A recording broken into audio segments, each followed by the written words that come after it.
Rose de Noël. Les meuniers d'Heurtauville et de Pont-Bruno sont dans l'allégresse. Leur moulin menaçait d'arrêter, notre rivière étant presque tarie, mais grâce à la pluie de ces derniers jours, les voici, moulins et meuniers, qui recommencent à faire tapage. Cette pluie, favorable aux meuniers, ne l'est guère aux horticulteurs, bien qu'au total, leur jardin n'ait eu nullement à souffrir de ces pluies et de ces brouillards. Seulement, Jean Labèche, qui craint les bronchites, a dû, pendant ces jours de pluie, garder le coin du feu. Ne pensez pas qu'il y ait dormi. Il y a lu, plume et crayon à la main, une demi-douzaine de volumes. Mais enfin, une suspension momentanée de la pluie m'a permis hier une promenade au jardin. Mes yeux s'y sont tout de suite arrêtés sur des roses de Noël prêtes à fleurir. Vraiment, dis-je, puisque dans les plus modestes jardins il y a des fleurs, et de très belles fleurs, même en hiver, pourquoi n'en pas parler? Une autre question se présenta encore.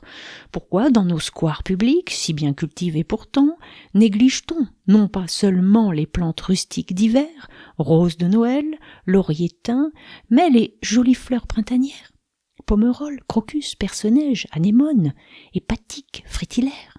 Je n'ose leur donner leur nom de couronne impériale.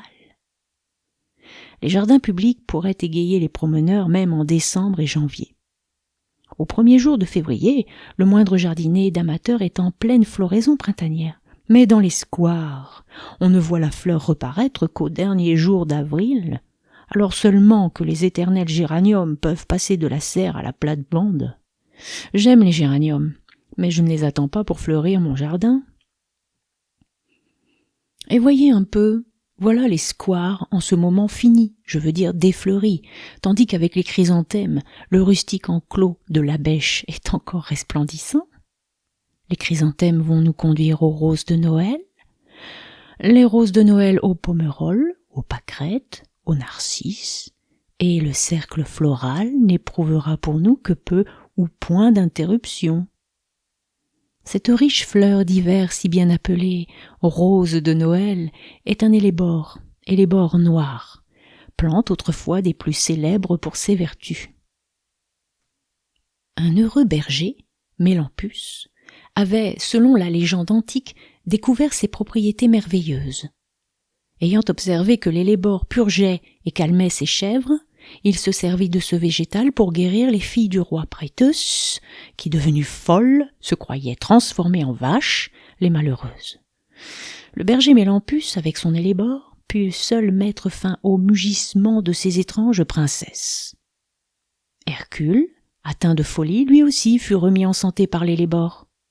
Il est vrai que l'élébore, mis en si grande réputation par le berger Mélampus, croissait en Orient et ne devait pas être tout à fait notre rose de Noël originaire des Alpes, des Pyrénées et du Puy-de-Dôme. Ce qui est bien singulier, c'est qu'une si jolie plante n'ait été introduite que depuis un siècle tout au plus dans la culture florale. Les herboristes seuls et les apothicaires s'en occupaient au temps de Linné. L'élébore noir était encore, à cette époque, une des plantes les plus renommées pour ses propriétés purgatives. Elle était administrée aux maniaques, aux apoplectiques, aux ladres, et révérence parlée même aux galeux.